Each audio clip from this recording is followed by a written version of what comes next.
رب ذوالجلال کا فضل، کرم اور احسان کہ اللہ رب ذوالجلال نے ہمیں ماہ رمضان نصیب فرمایا۔ رحمتوں برکتوں والا، مہربانیوں والا یہ مہینہ خصوصی انعام اور مغفرت لے کر آیا ہے۔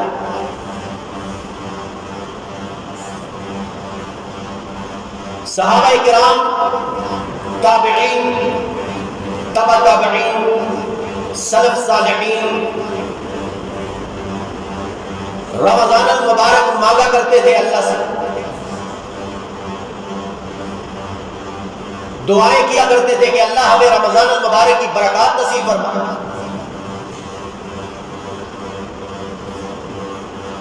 اور کسی کو معلوم نہیں کہ باقی جو رمضان رہ گیا ہے یہ سارا رمضان اسے نصیب ہوگا یا نہیں۔ جتنے ہی ہمارے دوست احباب بزرگ تھے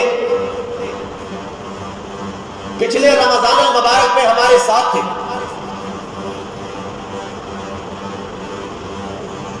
افطاریاں، ذکر و اذکار، نمازیں پڑھا کرتے تھے۔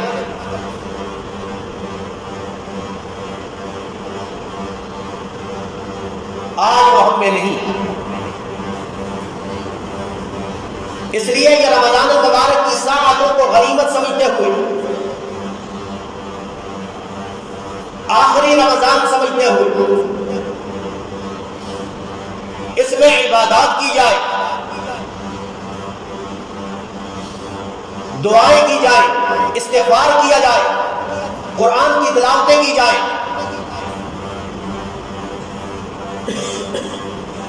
اللہ کو راضی کیا جائے۔ روزہ اس چیز کا نام نہیں ہے کہ صبح سے لے کر شام تک منہ کو بند کر دیا، کھایا بھی نہیں، پیا بھی نہیں، اس چیز کا نام روزہ نہیں۔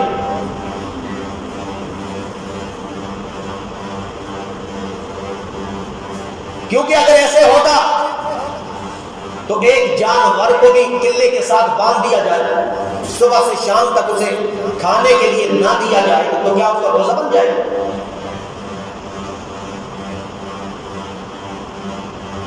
روزہ قرب الہی کا ذریعہ ہے، اللہ کے قریب ہونے کا ذریعہ روزہ ہے۔ اپنی خواہشات کو کم کرنا اور اس میں مشقت کو ڈالنا، یہ ہے روزہ۔ افطاری کے وقت بھی خوب کھا لیا، سحری کے وقت بھی خوب کھا لیا، دل کو نہ بھوک لگی نہ پیاس لگی، تو روزے کی افادیت کہاں گئی؟ اس لیے تو رمضان سارا گزر جاتا ہے، عید آتی ہے تو ہم وہی مشاغل میں پڑ جاتے ہیں، وہی عادت ہماری، وہی عادات ہوتی ہے جو غیر رمضان میں تھی، پہلے بھی تھی، بعد میں بھی تھی۔ پھر یہ رمضان المبارک کے روزے رکھنے کا کیا فائدہ ہوا؟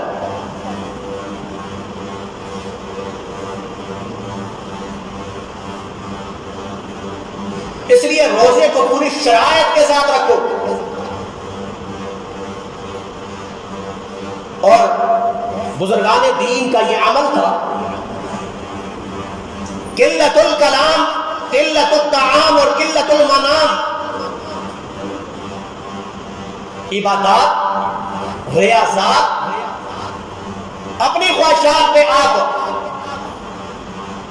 کنٹرول تب کر سکتے ہیں جب ان تین چیزوں پہ عمل کیا جائے۔ قلت الکلام، کم بولنا،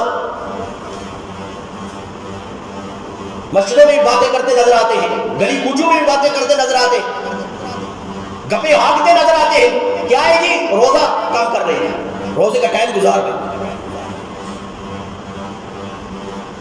قلت الطعام، کم کھانا، سحری اور افطاری میں کم کھانا، تاکہ عبادات لگے. کم سونا یہ نہیں کہ کھانا کھا کے سحری کھا کے جو آپ سونا شروع کریں ظہر کی نماز کو آپ اٹھیں. یہ جو درمیان میں موقع ملا تھا اس میں قرآن کی تلاوت کرتے, ذکر و اذکار کرتے, اللہ کو یاد کرتے, اور سارا ٹائم تو آپ سونے میں گزار دی.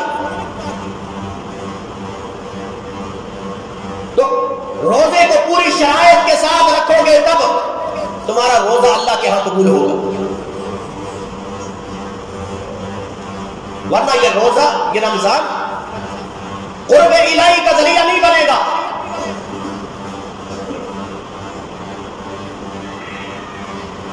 اللہ کریم نے قرآن مجید میں فرمایا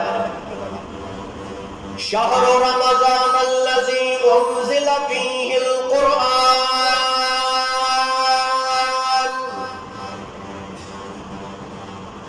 رمضان کا مہینہ وہ عظیم مہینہ ہے انزل فیہ القرآن جس میں اللہ کریم نے قرآن کو نازل کیا. قرآن نازل ہوا اس رمضان میں.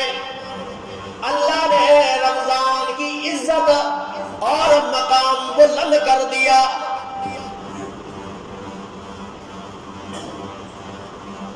اس لیے یہ رمضان اللہ کے قرب کا ذریعہ ہو. کثرت کے ساتھ اس میں قرآن کی تلاوت کی جائے. انزل فیہ القرآن جس میں عظیم ترین کتاب قرآن مجید نازل ہوئی.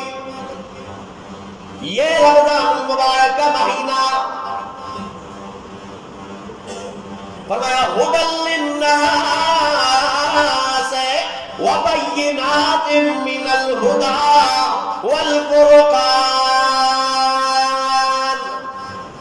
فرمایا یہ کتاب لوگوں کے لیے ہدایت کا ذریعہ ہے اور ہدایت کو واضح کرنے والی کتاب ہے.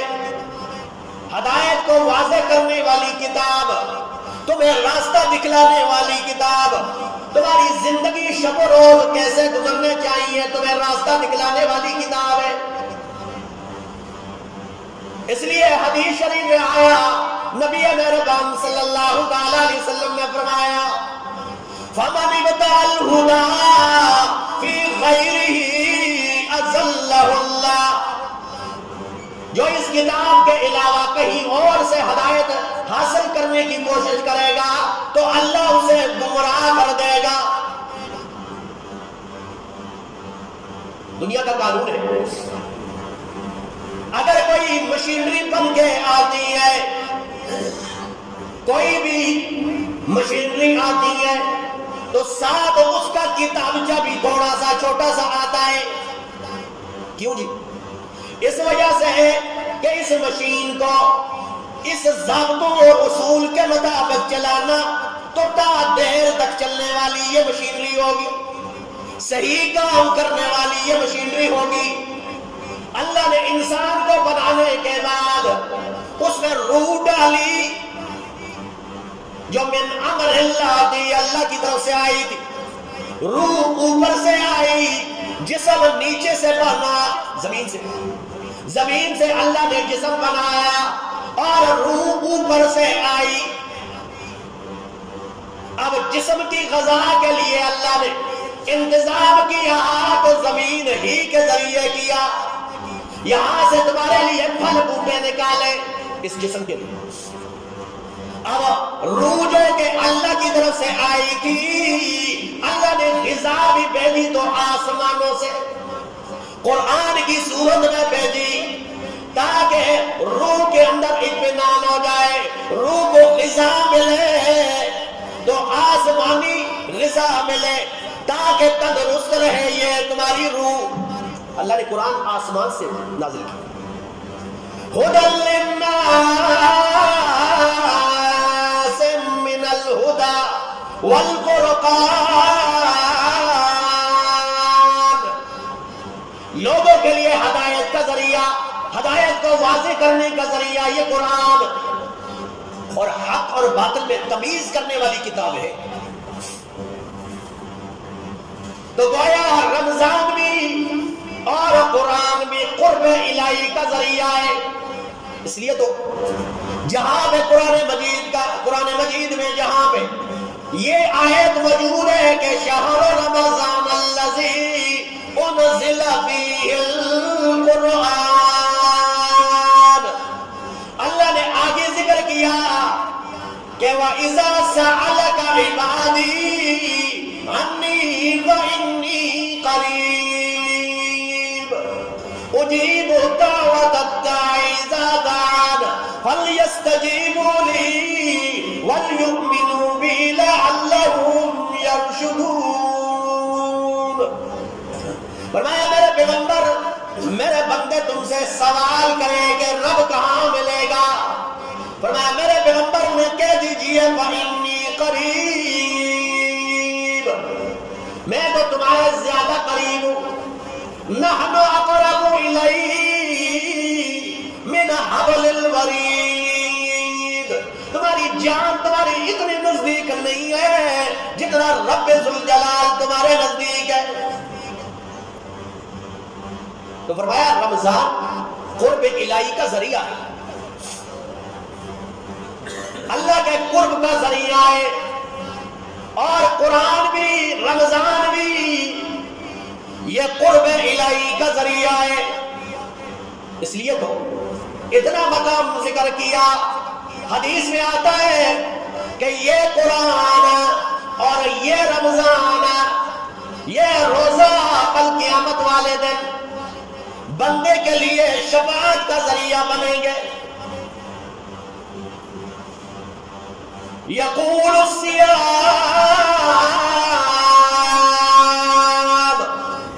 روزہ کہے گا اے ربا، اے رب منعته الطعام والشہوہ، اللہ میں نے اسے منع کیا تھا کھانے اور پینے سے اور شہوت سے.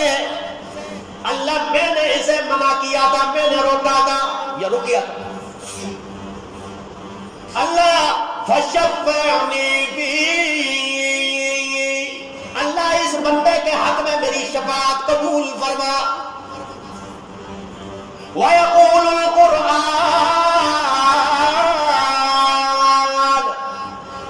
اور یہ قرآن کہے گا اللہ کے دربار میں اے ربا منعته النوم باللیل، اللہ راتوں کو نیند سے میں نے اسے روکا تھا. مجھے سننے کے لیے اللہ یہ راتوں کو جاگا کرتا تھا، نیند قربان کی اس نے. فشفعنی فی، اللہ اس کے حق میں میری شفاعت کو قبول فرما. یہاں ایک نکتہ یہ ہے کہ قرآن صرف رات کو تو نہیں پڑھا جاتا، قرآن دن کو بھی لوگ پڑھتے ہیں. لیکن تمام نفلی عبادات میں سب سے احسن ترین عبادت جو ہے وہ تراویح کی نماز، جس کا ثواب اور اجر بہت زیادہ ہے. ہر رکعت پہ اللہ کی طرف سے بے بہا انعام ہے، ثواب اور اجر. ایک تو نفل نماز کا ثواب ہے، سنت وقدہ علی الکفایہ ہے، اور دوسرا قرآن مجید کو سننے کا ثواب ہے، پڑھنے کا سننے کا ثواب ہے. اس لیے رات کا ذکر کیا، احسن ترین عبادت کا ذکر کیا کہ رات کو قیام کرنا بہت بڑا اجر ہے. حدیث میں آتا ہے نبی مہربان صلی اللہ علیہ وسلم نے فرمایا من قام رمضان ایمانا واحتسابا غفر له ما تقدم من ذنبه، جس نے رمضان المبارک کے مہینے میں رات کو قیام کیا اللہ کی رضا کی خاطر، اپنا محاسبہ کرتے ہوئے، تو اللہ اس کے پچھلے گناہوں کو معاف فرما دے. کتنا بڑا اجر ہے، قدم قدم پہ نیکیاں ہیں. اس لیے فرمایا روزہ بھی اور یہ قرآن بھی کل قیامت والے دن بندے کے لیے شفاعت کریں گے. اور اللہ کریم نے فرمایا فَيَشْفَعَانِ، یہ ایسے دو چیزیں ہیں کہ اللہ ان کی شفاعت کو کبھی رد نہیں فرمائیں گے. اس لیے خوش نصیب ہیں جن کو روزہ رکھتے ہیں، رات کو قیام کرتے ہیں، نوافل پڑھتے ہیں، قیام اللیل تہجد کی نماز پڑھتے ہیں، اللہ کے سامنے گڑ گڑاتے ہیں، روتے ہیں، اپنے گناہوں کی معافی مانگتے ہیں، دعا اور استغفار کرتے ہیں. آج اللہ کی رحمت جوش میں، غیر رمضان میں ہم اللہ کی رحمت کو ڈھونڈتے ہیں، لیکن یہ اعزاز ہے رمضان کا کہ رمضان المبارک کے مہینے میں اللہ کی رحمت اپنے گناہگار بندوں کو ڈھونڈتی ہے. بہانے تلاش کر کر کے اللہ مسلمانوں کے گناہوں کو معاف فرماتا ہے. اس لیے تو کتنا بڑا اجر ہے، اجر اور ثواب کا. غیر رمضان میں آپ دیکھیں ایک فرض ادا کرتا ہے غیر رمضان میں، اور رمضان میں ایک فرض ادا کرتا ہے، غیر رمضان کے مقابلے میں 70 فرضوں کا ثواب ہوگا. رمضان المبارک میں ایک نفل ادا کرتا ہے، اس کا ثواب اور اجر غیر رمضان میں جتنے فرض ادا کرتے ہو اس کے برابر سے ہو. اس لیے تو حدیث میں آتا ہے، فرمایا الصوم لی وانا اجزی بہ، تمام باقی اعمال صالحہ اس کا اجر فرشتوں کے ذریعے دیا جاتا ہے. نماز، حج، زکات کا، باقی نوافل کا، صدقے اور خیرات کا ثواب، باقی عبادات، اس کا ثواب فرشتوں کے ذریعے دیا جاتا ہے. لیکن روزہ ایک ایسی عبادت ہے کہ نبی مہربان صلی اللہ علیہ وسلم نے فرمایا کہ اللہ فرماتی ہے کہ روزہ میرے لیے ہے اور اس کی جزا بھی میں خود دیتا ہوں، اس کا بدلہ بھی میں خود دیتا ہوں. یہاں سوال پیدا ہوا، پورے احادیث شریفہ کے ذخیرہ کے اندر صرف ابن خزیمہ کی، ابن حبان کی روایت کے مطابق ایک حدیث موجود ہے کہ نبی مہربان صلی اللہ علیہ وسلم نے فرمایا میں خواب کے اندر تھا، 2 شخص میرے پاس آئے خواب کے اندر، مجھے لے گئے اور ایک پہاڑی علاقہ تھا، وہاں پہ مجھے کھڑا کر دیا، کہا کہ اس پہ چڑھنا شروع کر. دشوار علاقہ، میں چڑھنا شروع کیا، وہ بڑی تیزی سے اوپر چڑھ گئے دونوں شخص. اللہ اکبر. وہاں میں نے چیخ و پکار کی آواز سنی. میں نے پوچھا یہ کون شخص ہے جن کی آوازیں آ رہی ہیں؟ فرمایا یہ جہنم کی آواز، جہنم کے اندر جو لوگ پڑے ہوئے ہیں ان کی آواز. آ کے گئے، دیکھا کچھ لوگ الٹے لٹکے ہوئے ہیں، گاچھیں ان کی چیری ہوئی ہیں، خون بہہ رہا. میں نے پوچھا یہ کون ہے؟ فرمایا یہ وہ بدبخت لوگ ہیں کہ رمضان المبارک کے مہینے میں جو روزہ کھایا کرتے، دن کو کھاتے اور پیتے تھے، روزے کے کا احترام انہوں نے نہیں کیا، رمضان المبارک کا احترام نہیں کیا. یہ حدیث ہے، لیکن 1-2 حدیث کے مطابق یہ بھی خواب ہے. بعض کہتے ہیں وعید موجود نہیں ہے کہ روزہ جو افطار کرے گا یہ عذاب اس کو ہوگا، وعید موجود نہیں. حدیث میں آتا ہے الصوم لی وانا اجزی بہ، روزہ میرے لیے ہے اور میں اس کا بدلہ دینے والا ہوں. یعنی مطلب کیا کہ اگر روزہ میرے لیے ہے، روزہ رکھا اس کا بدلہ بھی میں دینے والا ہوں، اگر روزہ نہیں رکھا تو اس کا عذاب اور سزا بھی میں دینے والا ہوں. جس طرح ثواب کا ذکر اللہ نے نہیں کیا کہ کتنا ثواب ہوتا ہے، روزہ رکھنے کا کتنا ثواب ہوتا ہے. اس طرح سزا کا ذکر اللہ کریم نے نہیں کیا کہ سزا اللہ کتنی دے گا. ثواب بھی اللہ کے ذمہ اور سزا بھی اللہ کے ذمہ. اس لیے یہ روزہ غنیمت سمجھتے ہو اس رمضان المبارک کی قدر کریں. حدیث میں آتا ہے نبی مہربان صلی اللہ علیہ وسلم نے فرمایا ہوا شہر اولہ رحمت واوسطہ مغفرۃ وآخرہ عتق من النار.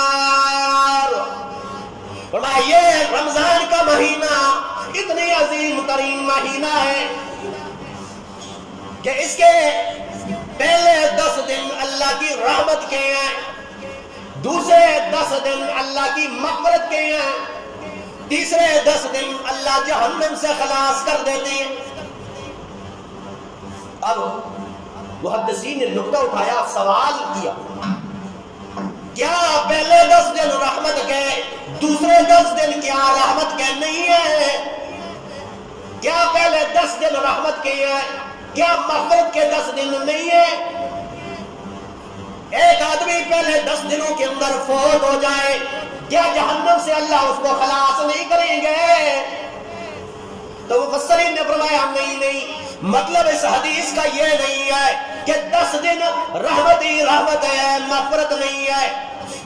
فرمایا نہیں, پہلے 10 دن اس لیے رحمت کے ہیں کہ اللہ مہربان بندے پہ زیادہ مہربان ہوتے ہیں, اپنے بندے پہ زیادہ مہربان ہوتے ہیں. اتنا مہربان ہوا اور بندہ بھی مانگتا رہا, نمازوں میں, نوافلوں میں, تراویح کی نمازوں میں, سحریوں میں, افطاریوں میں مانگتا رہا. اللہ فرماتے ہیں 10 دن رحمت برساتا رہا, رحمت کے پانی کے ساتھ اتنا صاف کیا کہ دوسرے 10 دن کے اندر اللہ مکمل طور پر مغفرت فرما دیتی ہے.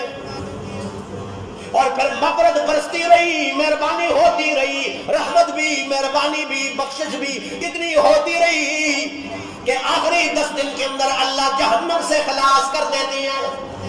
یہ مطلب ہے رحمت بھی, مہربانی بھی, بخشش بھی ساتھ ساتھ ہے. اللہ اس کی قدر کرنے کی ہمیں توفیق نصیب فرمائے. وآخر دعوانا ان الحمدللہ رب العالمین.